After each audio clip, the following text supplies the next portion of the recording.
Hello guys, welcome to the channel enjoy learning science. तो हमारी last video में हमने हमारा चैप्टर 4 की बैक एक्सरसाइज डिस्कस की थी, जिसके साथ हमारा चैप्टर 4 कंप्लीट हो गया। और आज हम हमारे 5th चैप्टर को स्टार्ट करेंगे, that is acids, basis and salts. लेकिन उससे पहले अगर आप हमारे चैनल पर नए हैं तो इसे सब्सक्राइब करना ना भूलिएगा। So let's start. We use in our daily life a large number of substances such as lemon, tamarind, common salt, sugar and vinegar. Do they have the same taste? Let us recall tastes of some edible substances listed in table 5.1. If you have not tasted any of these substances, taste it now and enter the result in table 5.1. ठीक है, तो ये कहते हैं कि हमारे day to day life में हम बहुत से सब्सटेंसेस को यूज़ करते हैं, जैसे कि नींबू हो गया, नमक हो गया, चीनी होगी, एसिटिक एसिड हो गया, ठीक है, विनेगर दैट इज ठीक। तो कहते हैं कि क्या इन सब का सेम टेस्ट होता है? आप इन सब का जो टेस्ट है वो रिकॉल करो और उनको टेबल 5.1 में उनके टेस्ट को रिकॉर्ड करो। और अगर इसमें से कोई ऐसा है जो इसमें टेबल में दिए हुए हैं, अगर इसमें से कोई ऐसा है जिसको आपने टेस्ट नहीं किया, तो आप उसको टेस्ट करके फिर उसके बाद उसका जो भी उसका रिजल्ट आता है उसको रिकॉर्ड करो। यहाँ पे इन्होंने क्वेश्चन भी दिया है, do not test anything unless asked to do so. Do not touch anything unless asked to do so. कहते हैं किसी भी चीज़, कोई ऐसी चीज़ को टेस्ट या टच नहीं करना है जब तक उसको करने की आपको परमिशन ना दी जाए। ठीक है, तो यहाँ पे इन्होंने कुछ सब्सटेंसेस दिए जैसे lemon juice, orange juice, vinegar, curd, tamarind that is इमली, ठीक है, शुगर, कॉमन सॉल्ट, नमक जो हम घर में यूज़ करते हैं, आंवला, baking soda, grapes, unripe mango, cucumber. ठीक है, इन सब के जो भी रिजल्ट्स आएंगे टेस्ट बड्स के, तो फिर वो सारे आपको यहाँ पे रिकॉर्ड करने हैं। आगे बढ़ते हैं। You find that some of these substances taste sour, some taste bitter, some taste sweet and some taste salty. कहते हैं अब आपने ये देखा होगा कि इसमें से कुछ खट्टे हैं, कुछ कौड़े हैं, कुछ मीठे हैं, कुछ नमकीन है। Now 5.1 acids and bases. अब एसिड्स और बेसिस क्या होते हैं? Curd, lemon juice, orange juice, vinegar taste sour. These substances taste sour because they contain acids. The chemical nature of such substances is acidic. The word acid comes from the Latin word acere, which means sour. The acids in these substances are natural acids. अब इन्होंने यहाँ पर table में से ही substances pick किए हैं कि curd, lemon juice, orange juice, vinegar जो है, इन सब का जो टेस्ट है वो सॉर है, खट्टा है। ठीक है, वो खट्टा क्यों है? क्योंकि वो एसिड प्रेजेंट है उसमें। ठीक है, तो जो ये सब्सटेंसेस हैं इनका जो केमिकल नेचर है वो एसिडिक होता है। जो एसिड वर्ड है वो लैटिन वर्ड एसर से डिराइव हुआ है, जिसका मतलब है सॉर, दैट इज खट्टा। ठीक है, और इन सब्सटेंसेस में जितना भी जो भी एसिड्स हैं वो सारे नेचुरल एसिड्स होते हैं। Now what about baking soda? Does it also taste sour? If not, what is its taste? Since it does not taste sour, it means that it has no acids in it. It is bitter in taste. If you rub its solution between fingers, it feels soapy. Generally, substances like these which are bitter in taste and feel soapy on touching are known as bases. The nature of substances is said to be basic. अब कहते हैं baking soda की बात करते हैं। अब जो baking soda है, क्या उसका भी जो टेस्ट है वो सॉर है? ठीक है, तो अब कहते हैं कि अगर उसका टेस्ट सॉर नहीं है तो फिर उसका क्या टेस्ट है? इसका मतलब कि वो एसिड्स नहीं है। ठीक है, तो इसकी कोई और कैटेगरी होगी। तो अब जब हमने उसको टेस्ट किया तो उसका टेस्ट जो था वो कौड़ा था, जो बेकिंग सोडा। ठीक है, और जब हमने उसके सोल्यूशन को फिंगर्स के बीच में रब किया तो हमने देखा कि हमें सॉपी फील हो रहा है। ठीक है।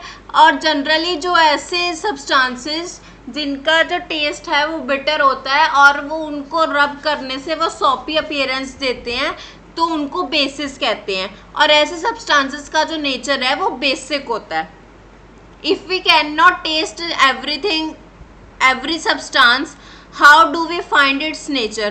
कहते हैं अब अगर हम हर एक सब्सटेंस को टेस्ट नहीं कर सकते तो उसका नेचर कैसे फाइंड आउट करें कि वो एसिडिक है, बेसिक है और न्यूट्रल है, ठीक है, और सॉल्ट्स है। Special type of substances are used to test whether a substance is acidic or basic. These substances are known as indicators. The indicators change their color when acidic added to the solution containing an acidic or a basic substance. ठीक है, तो अभी कहते हैं कि special substances होते हैं कुछ जो हमें टेस्टिंग में हेल्प करते हैं कि कोई जो सब्सटेंस हमारे पास है वो एसिडिक है या बेसिक है, तो उन सब्सटेंसेस को जो हमें टेस्टिंग में हेल्प करते हैं उन्हें इंडिकेटर्स कहते हैं। अब इंडिकेटर्स क्या करते हैं, अपने कलर चेंज करके हमें बताते हैं कि कोई जो सॉल्यूशन है जिसमें हमने इंडिकेटर डाला वो एसिडिक है या बेसिक है। और यहाँ पे इन्होंने ये जो टर्मरिक, लिटमस, चाइना रोज और ये सारे एग्जाम्पल्स दिए, ये नेचुरल इंडिकेटर्स के एग्जाम्पल्स हैं। Do you know name of acid. अभी इन्होंने नेम ऑफ एसिड और बेसिस दिए हैं और उनके वो किस में मिलते हैं, ठीक है, फाउंड इन विच। जैसे एसिटिक एसिड है वो विनेगर हो गया, ठीक है, विनेगर में मिलता है। फॉर्मिक एसिड है वो आंट के स्टिंग में मिलता है, जो चींटी होती है उसके स्टिंग में। जो सिट्रिक एसिड है वो सिट्रस फ्रूट्स में मिलता है, जैसे ऑरेंजेस हो गए, लेमन हो गया। लैक्टिक एसिड है वो कर्ड में मिलता है। ऑक्सैलिक एसिड है वो स्पिनच में मिलता है, ठीक है, पालक में। जो एस्कॉर्बिक एसिड है दैट इज विटामिन सी, वो आंवला और सिट्रस फ्रूट्स दोनों में मिलता है, ठीक है। जो टार्टरिक एसिड है वो इमली में, ग्रेप्स में और अनराइप्ड मैंगोज में या और भी, ठीक है। ऐसे ही all the acids mentioned above occur in nature, ठीक है। जो भी सारे एसिड्स इन्होंने ऊपर दिए, ये एसिटिक एसिड, फॉर्मिक एसिड और जितने भी एग्जांपल्स उन्होंने दिए, सारे जो हैं वो नेचर में प्रेजेंट हैं। अब बात करते हैं बेसिस की, ठीक है। बेसिस जैसे कैल्शियम हाइड्रोक्साइड है वो लाइम वाटर में मिलता है, ठीक है। अमोनियम हाइड्रोक्साइड है वो विंडो क्लीनर में मिलता है। जो सोडियम हाइड्रोक्साइड या पोटेशियम हाइड्रोक्साइड है वो सोप्स में मिलता है। जो मैग्नीशियम हाइड्रोक्साइड है वो मिल्क ऑफ मैग्नीशिया कहते हैं उसे, और ये एंटासिड का काम करता है। Now can I test all substances to find their taste. अब बूजो कह रहा है कि जो वो है सारे सब्सटेंसेस को टेस्ट कर सकता है, उनका टेस्ट क्या है वो जानने के लिए। तो पहेली कहती no, you have not read the question, we should not test unknown substances that could harm us, ठीक है। तो पहेली कहती कि नहीं, क्या तुमने क्वेश्चन रीड नहीं किया जो ऊपर दिया हुआ है कि हम कोई भी ऐसा सब्सटेंस टेस्ट नहीं कर सकते जिसको हम नहीं जानते वो हमें हार्म भी कर सकता है, वो हमारे हार्मफुल भी हो सकता है।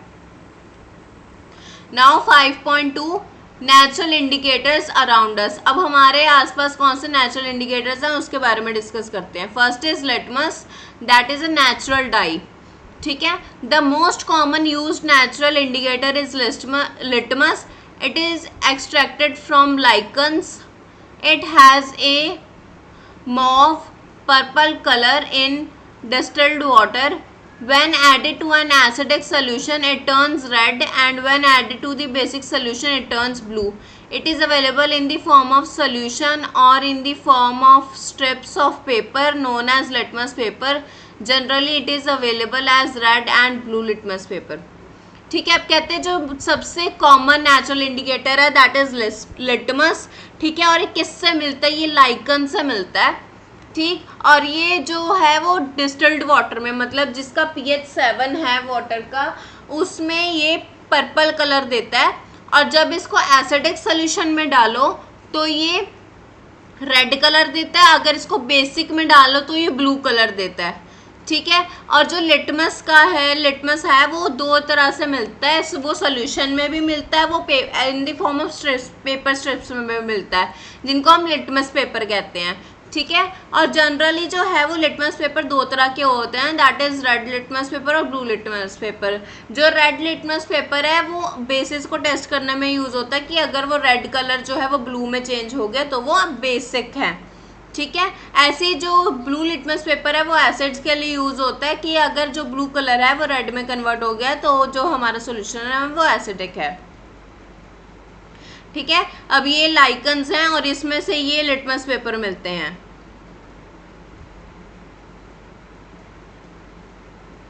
आगे बढ़ते हैं। That is activity 5.1। Mix some water with lemon juice in a plastic cup, tumbler or test tube. Put a drop of above solution on a strip of red litmus paper with the help of a dropper. Is there any change in color? Repeat the same exercise with the blue litmus paper. Note down if there is any change in the color. Prefer the same activity with the following substances. ठीक है। अब इन्होंने क्या किया, इन्होंने कहा कि एक टम्बलर में या किसी टेस्ट ट्यूब में आप थोड़ा सा पानी लो और उसमें लेमन जूस मिक्स करो, फिर उसको उसमें से एक ड्रॉपर लो, उसकी हेल्प से उसमें से एक ड्रॉप आप रेड लिटमस पेपर और ब्लू लिटमस पेपर दोनों पे डालो और ये चेक करो कि वो ड्रॉप जो है वो किस लिटमस पेपर पे कलर चेंज कर रही है और वो क्या कलर दे रही है। ठीक है। और ये एक्टिविटी आप, ये नीचे जो इन्होंने सारे ये दिए हैं, टैप वाटर, डिटर्जेंट सोल्यूशन, ठीक है, इन सब के साथ आप ये जो है एक्टिविटी परफॉर्म करो ताकि, और फिर उसका जो ऑब्जर्वेशंस हैं उनको इसमें नीचे दिए गए टेबल में रिकॉर्ड करो। ठीक है। आगे बढ़ते हैं। No table there many substances on which litmus had no effect. Name those substances. The solution which do not change the color of either red or blue litmus paper is known as neutral solutions. These substances are neither acidic nor basic.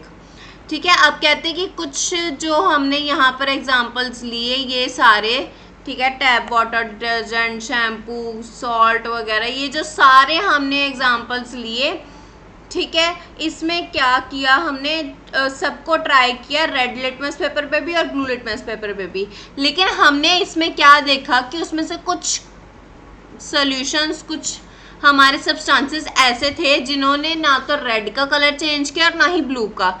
It means कि वो ना तो acidic थे और ना ही वो basic थे। तो ऐसे सॉल्यूशंस जो ना तो एसिडिक हैं और ना ही बेसिक हैं, दैट इज कि वो किसी भी रेड या ब्लू लिटमस पेपर का कलर चेंज नहीं करते, तो उन्हें न्यूट्रल सॉल्यूशंस कहते हैं। ठीक है। तो आगे बढ़ते हैं।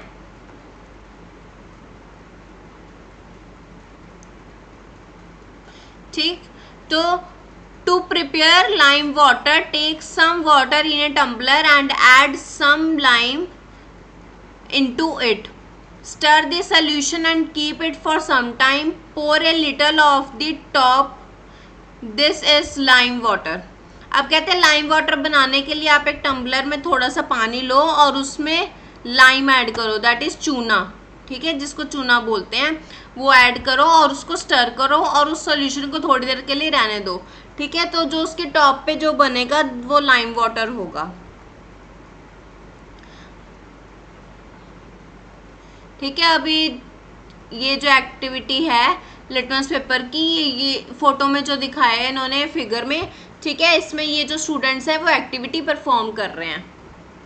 इन्होंने ब्लू लिटमस पेपर लिया है और ये ब्लू लिटमस पेपर पे जो है वो उसने रेड कलर दे दिया, दैट इज जो एसिड है उसने ब्लू लिटमस पेपर को रेड में कन्वर्ट कर दिया।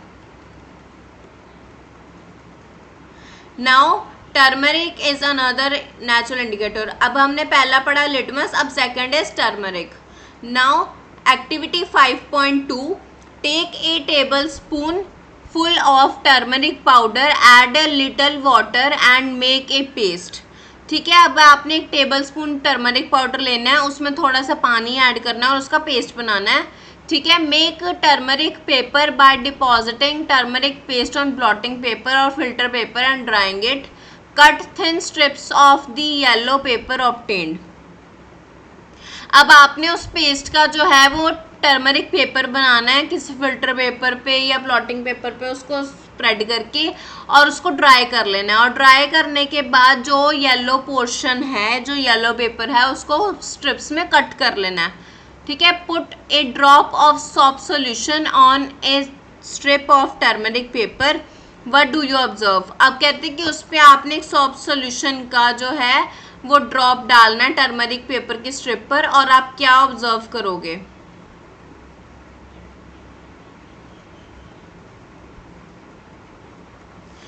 ठीक है, अब इन्होंने कहा है कि can you prepare a greeting card for your mother on her birthday. Apply turmeric paste on A sheet of plain white paper and dry it. Draw a beautiful flower with soap solution with the help of a cotton bud. You will get a beautiful greeting card. अब कहते हैं कि आपने कभी भी अपने mother के birthday पर उनके लिए ग्रीटिंग कार्ड तो बनाया ही होगा, तो आप उसमें ये चीज़ कर सकते हो कि आप टर्मरिक पेस्ट बनाकर एक प्लेन वाइट शीट पर उसे स्प्रेड कर दो। ठीक है, और उसके बाद सॉप सोल्यूशन ईयरबड की हेल्प से सॉप सोल्यूशन से उस पर जो है वो फ्लावर ड्रॉ कर दो और उस पर आप देखोगे कि वो बहुत ब्यूटीफुल सा ग्रीटिंग कार्ड बन जाएगा। Similarly test the solutions listed in 5.3 in table 5.3 and note down your observations and you may try solutions of other substances also. ठीक है, अब इन्होंने अभी कहते हैं कि टेबल 5.3 में जितने भी सॉल्यूशंस दिए हैं इन्होंने, इन सबको आपको टेस्ट करना है। ठीक है, और उनके जो ऑब्जर्वेशंस है वो टेबल में नोट करने हैं, और इसमें आप और सॉल्यूशंस भी ऐड कर सकते हो। और ये जो टेबल है वो टर्मरिक के लिए है। Now your third indicator is rose, china rose. पहला हमने किया लिटमस, दूसरा हमने किया टर्मरिक, अब थर्ड है हमारा China rose. Now activity 5.3 collect some China rose और गुडल petals and place them in a beaker. Add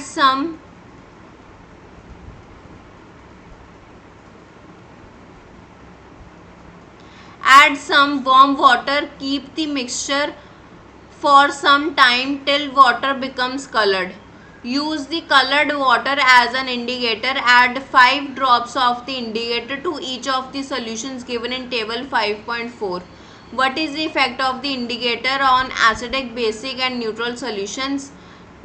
China rose indicator turns acidic solutions to the dark pink magenta and basic solutions to green. ठीक है, अभी कहते हैं कि आप China rose लो, उसके कुछ पेटल्स लो और उसको बीकर में रखो, फिर उसके बाद कुछ थोड़ा सा गर्म पानी डालो उसमें और उसको मिक्स करके थोड़ी देर के लिए छोड़ दो। उसके बाद आप क्या देखोगे कि वो जो पानी है उसका वो कलर्ड हो जाएगा और वो कलर्ड वाटर आपका इंडिकेटर होगा। अब उस इंडिकेटर के 5 ड्रॉप्स जो हैं वो आप हर एक सोल्यूशन में डालो, जो भी आपको यहाँ 5.4 टेबल में दिए हुए हैं। ठीक है, तो आप उसमें क्या देखोगे कि जो एसिडिक सॉल्यूशंस हैं, ठीक है, उनका जो कलर है वो मैजेंटा हो जाएगा, जो बेसिक सॉल्यूशंस है उनका कलर ग्रीन हो जाएगा, और जो न्यूट्रल है, ठीक है, जो ना एसिडिक है ना बेसिक है, जो न्यूट्रल सॉल्यूशंस है वो एज इट इज रहेंगे।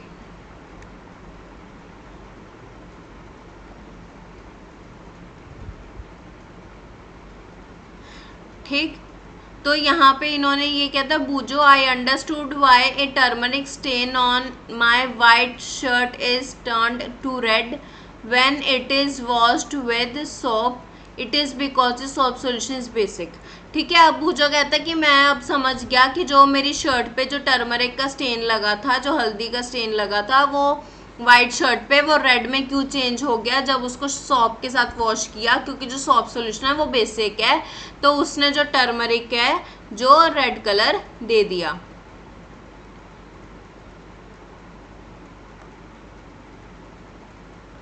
ठीक है, अभी ये देखो ये चाइना रोज फ्लावर है जिसका इंडिकेटर हमें प्रिपेयर करना है। ठीक है, अब इंडिकेटर का कलर तो पिंक है, लेकिन जो एसिडिक सॉल्यूशन है उसका कलर क्या हो गया, मर्जेंटा। जो बेसिक है उसका हो गया ग्रीन। ठीक है, यहाँ पे इन्होंने आपको कलर्स दिखाया है कि कैसे उसमें चेंजेस आएंगे। आगे बढ़ते हैं। Boojho, I am not getting the same result when use solid baking soda on dry litmus paper, why. ठीक है, बूजो कहता है कि मैं सेम रिजल्ट नहीं ला पाया जब मैंने सॉलिड बेकिंग सोडा को ड्राई लिटमस पेपर पर अप्लाई किया। ठीक है, कहते हैं ऐसा क्यों हुआ, क्योंकि हमने तो सॉल्यूशंस की बात की थी ना, हमने ऐसे सब्सटेंसेस की बात तो की नहीं थी। तो पहेली कहती make a solution of baking soda then try. तो पहेली ने उसे कहा कि पहले उसका बेकिंग सोडा का सोल्यूशन बनाओ और फिर उसको ट्राई करो, क्योंकि जो ये इंडिकेटर्स हैं ये लिक्विड फॉर्म में एक्ट करते हैं, ये सॉलिड फॉर्म में एक्ट नहीं करते। ठीक है, Paheli brought the following riddle for you. आप कहते कि पहेली एक रिडल लेकर आइए, जैसे coffee is brown and bitter in taste, is it an acid और a base, don't give the answer without any taste, you are in the dark with its taste. आप कहते कि कॉफी का ब्राउन कलर है और वो test करने में भी कौड़ी है, बिटर इन टेस्ट है, तो क्या वो एसिड हुई या वो बेस है। ठीक है, तो कहते कि डोंट गिव द आंसर, अभी आंसर मत दो, विदाउट एनी टेस्ट, बिना टेस्ट किए। ठीक है, अगर आप उसको कॉफ़ी को टेस्ट करोगे तो आप डार्क में चल जाओगे, दैट इज कि आप कंफ्यूज हो जाओगे कि वो एसिड है या बेस है। ठीक है, now activity 5.4, the teacher is requested to get the dilute solution of the following chemicals from his or her school laboratory or from a nearby school, that is hydrochloric acid।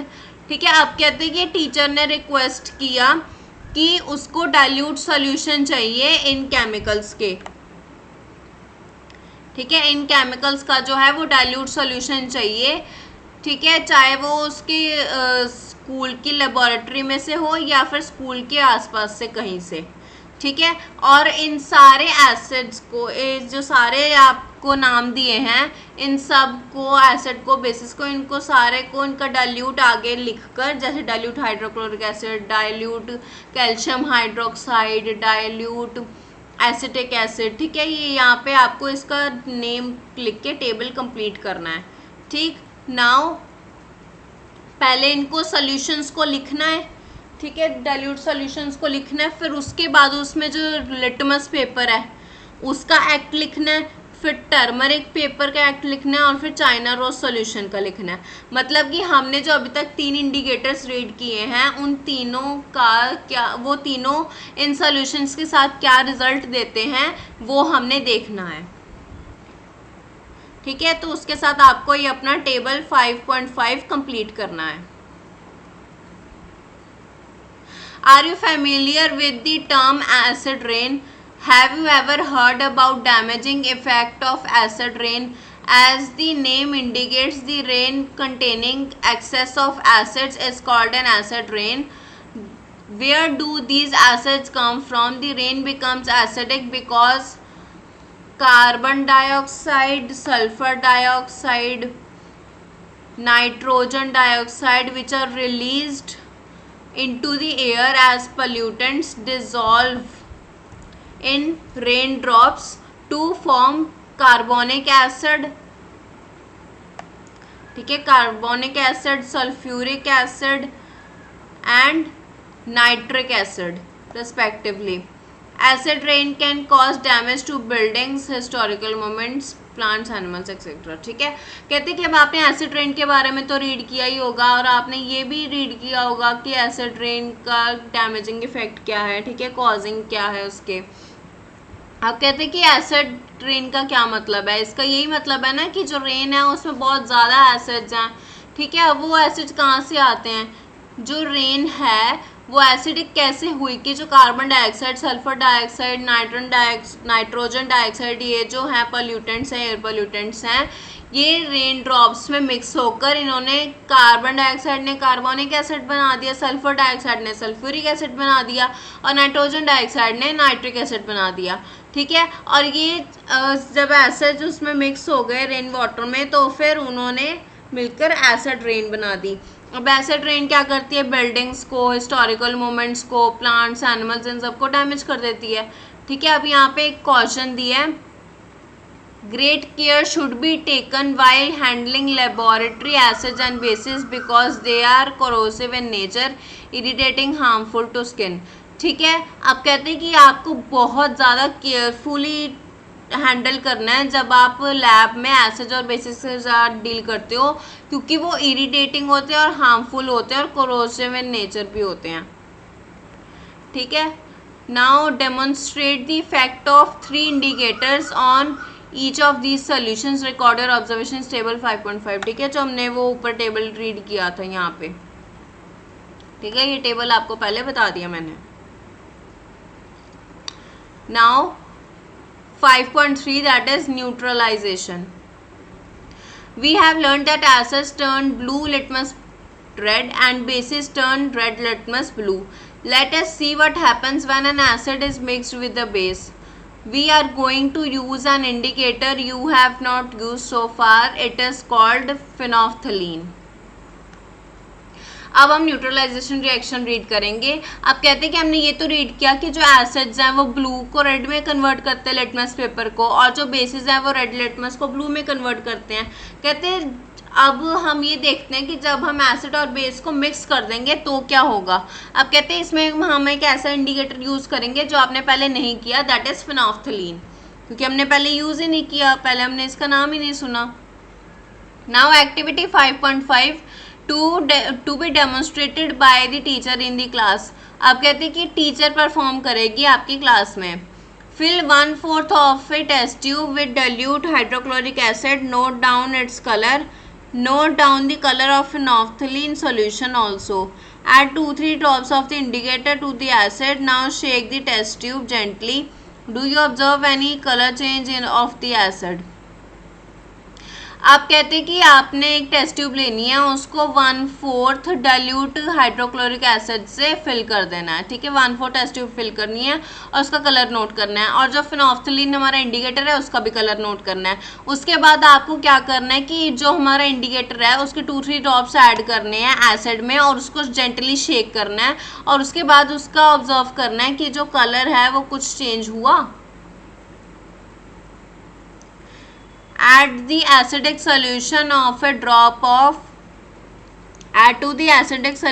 a drop of sodium hydroxide solution by a dropper. आप कहते हैं कि इस acidic solution में जिसमें फिनोल्फ्थलीन डला हुआ है और HCl भी है, उसमें आप डाइल्यूट जो है वो सोडियम हाइड्रोक्साइड सोल्यूशन डाल दो ड्रॉपर की हेल्प से। Stir the tube gently. Is there any change in the color of the solution? Continue adding the sodium hydroxide solution drop by drop while stirring till the pink color just disappears. ठीक है, अब ये कहते हैं कि आप उसको sodium hydroxide solution उसमें ऐड करो और उसको मिक्स स्टर करते जाओ। ठीक है, और ये तब तक करो जब तक कि जो सोल्यूशन का पिंक कलर है वो डिसअपियर ना हो जाए, क्योंकि जब हमने एसिड में फिनोल्फ्थलीन डाली थी तो उसने पिंक कलर दिया था, और पिंक कलर डिसअपियर करने के लिए हमने उस एसिड में बेस डाला। Now add 1 more drop of dilute hydrochloric acid. What do you observe? The solution again becomes colorless. Again add 1 drop of sodium hydroxide solution. Is there any change in color? Solution again becomes pink in color. ठीक है, अब कहते हैं कि जब colour disappear हो जाए, ठीक है, उसके बाद आप क्या करो, उसमें 1 ड्रॉप हाइड्रोक्लोरिक एसिड डाल दो, डाइल्यूट हाइड्रोक्लोरिक एसिड। ठीक है, आपने क्या ऑब्जर्व किया कि जो कलर है वो डिसअपियर हो गया। ठीक है, सॉल्यूशन बिकम्स कलरलेस। ठीक, तो उसके बाद कहते हैं कि आप जो है फिर से 1 ड्रॉप जो है वो सोडियम हाइड्रोक्साइड सॉल्यूशन का डाल दो, तो आपने क्या ऑब्जर्व किया कि जो सॉल्यूशन है वो पिंक कलर में चेंज हो गया।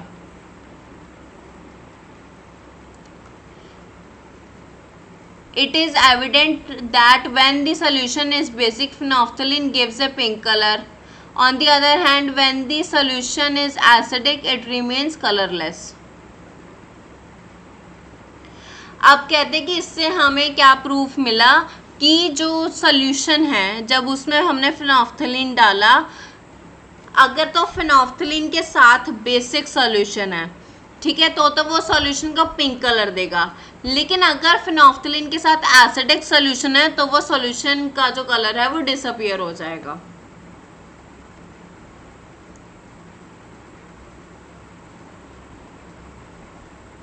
When an acidic solution is mixed with a basic solution, both the solutions neutralize the effect of each other.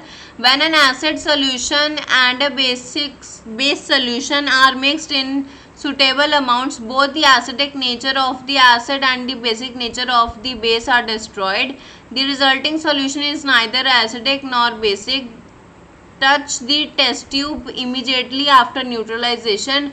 What do you observe? In neutralization reaction, heat is always produced or evolved. The evolved heat raises the temperature of the reaction mixture. अब कहते हैं कि जब आप acid में basic acidic solution में basic solution mix करते हो तो क्या है कि दोनों जो है वो एक दूसरे के इफेक्ट को कैंसलाइज कर देते हैं। ठीक है, और जो एसिडिक सॉल्यूशन है, जो बेसिक सॉल्यूशन है, वो सेम अमाउंट में अगर मिक्स किए जाएं, सुटेबल अमाउंट्स में अगर मिक्स किए जाएं तो वो दोनों के इफेक्ट को डिस्ट्रॉय कर देते हैं। तो रिजल्टेंट क्या होता है कि ना तो सॉल्यूशन एसिडिक होता है और ना ही बेसिक होता है। अब कहते हैं जैसे ही न्यूट्रलाइजेशन रिएक्शन हुई, जैसे ही एसिड बेसिस का जो है वो इफेक्ट कैंसिल हुआ, तो आप वैसे ही टेस्ट ट्यूब को टच करो तो आप क्या देखोगे कि जो टेस्ट ट्यूब है उसका टेम्परेचर राइज हुआ होगा, क्योंकि जो न्यूट्रलाइजेशन रिएक्शन है उसमें हीट इवॉल्व होती है। ठीक है, और जो है टेम्परेचर को राइज कर देती है। In neutralisation reaction a new substance is formed, it is called salt. Salt may be acidic, basic or neutral in nature. Thus neutralization can be defined as follows. ठीक है, अब ये कहते हैं कि जो न्यूट्रलाइजेशन रिएक्शन है वो नया सब्सटेंस बनाते हैं जिसे हम सॉल्ट कहते हैं। अब कहते हैं सॉल्ट जो है वो एसिडिक भी हो सकता है, बेसिक भी हो सकता है और न्यूट्रल भी हो सकता है। तो जो न्यूट्रलाइजेशन की उन्होंने डेफिनेशन दी है, that is the reaction between an acid and a base is known as neutralization. Salt and water are produced in this process with the evolution of heat. आप कहते हैं कि एसिड और बेस को अगर हम मिक्स करें तो उनकी न्यूट्रलाइजेशन कहते हैं। ठीक है, जो उनका प्रोडक्ट है वो सॉल्ट और वाटर बनता है जो हीट इवॉल्व होने पे प्रोड्यूस होता है।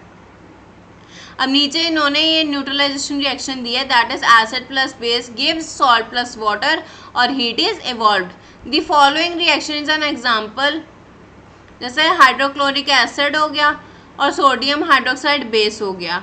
ठीक है, तो इन्होंने क्या बनाया, सोडियम क्लोराइड इन्होंने सॉल्ट बनाया और वाटर बनाया। ठीक है, जो NaCl है ये कॉमन सॉल्ट है हमारा जो हम हमारे खाने में यूज़ करते हैं। Boojho added dilute sulphuric acid to lime water which will the reaction mixture becomes hot or cool. अब कहते हैं कि बूजो ने जो है वो डाइल्यूट सल्फ्यूरिक एसिड में लाइम वाटर डाल दिया। अब कहते हैं कि जो रिएक्शन मिक्सचर है वो गर्म होगा या ठंडा, गर्म होगा क्योंकि इसमें न्यूट्रलाइजेशन रिएक्शन होगी ना। न्यूट्रलाइजेशन इन एवरीडे लाइफ, अब कहते हैं कि न्यूट्रलाइजेशन हमारी जो डे टू डे लाइफ में कैसे होती है। इंडाइजेशन, अब जब इंडाइजेशन हो जाती है हमें, our stomach contains hydrochloric acid, it helps us to digest food as you have learned in chapter 2, but too much of acid in stomach causes indigestion. Sometimes indigestion is painful. To relieve indigestion, we take an antacid such as milk of magnesia, which contains magnesium hydroxide. It neutralizes the effect of excessive acid. अब कहते हैं कि जैसे हमारे stomach में हमें पता है कि जो HCl होता है, ठीक है, जो हमारे फूड के डाइजेशन में हेल्प करता है, ये हमने हमारे सेकंड चैप्टर में रीड किया था. बट कहते हैं कि अगर हमारे स्टमक में टू मच एसिड होगा तो वो इंडाइजेशन क्रिएट करेगा. ठीक है, अब इंडाइजेशन जो है वो पेनफुल भी हो सकती है, हमें स्टमक पेन हो जाती है. ठीक है, तो इंडाइजेशन से रिलीव करने के लिए हम एंटासिड लेते हैं, जैसे कि मिल्क ऑफ मैग्नीशिया. ठीक है, जिसमें मैग्नीशियम हाइड्रोक्साइड होता है जो एक्सेसिव एसिड को न्यूट्रलाइज कर देता है.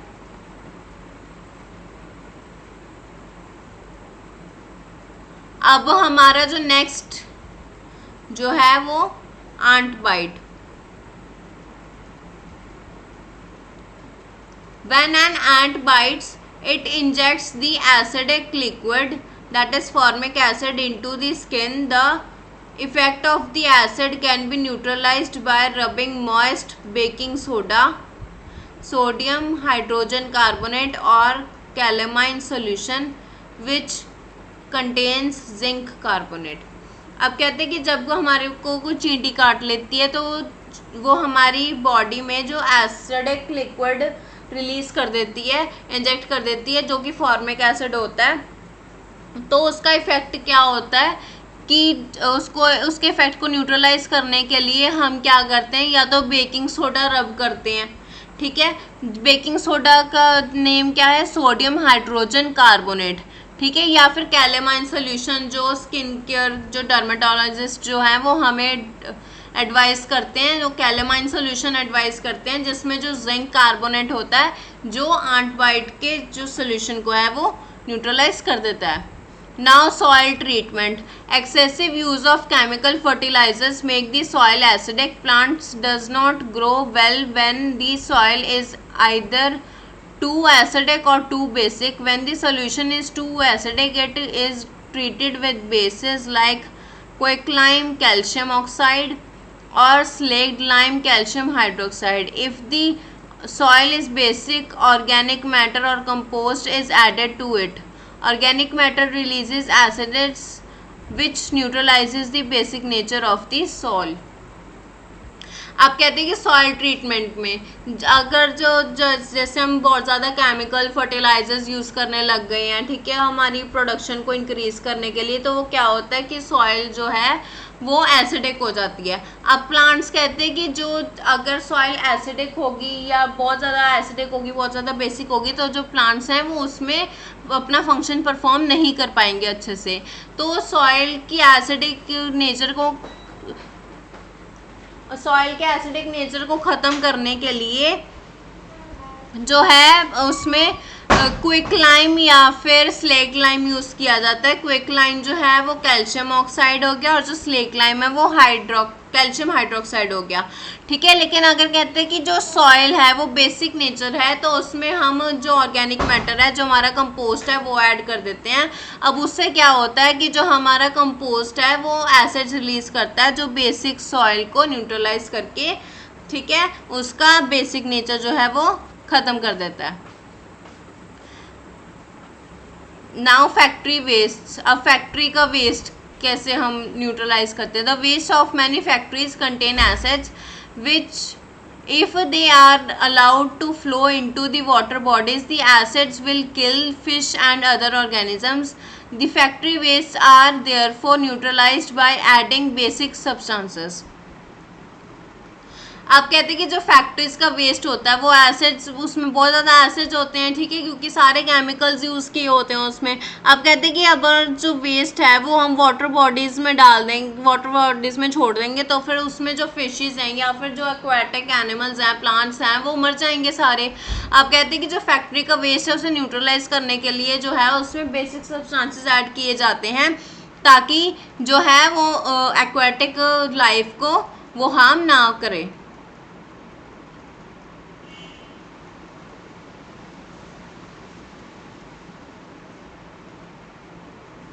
Now the keywords.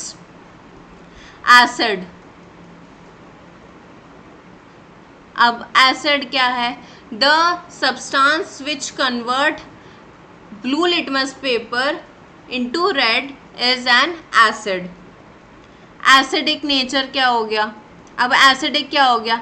The substance which contains acid, its nature is known as acidic. ठीक है। अब बेस क्या हुआ?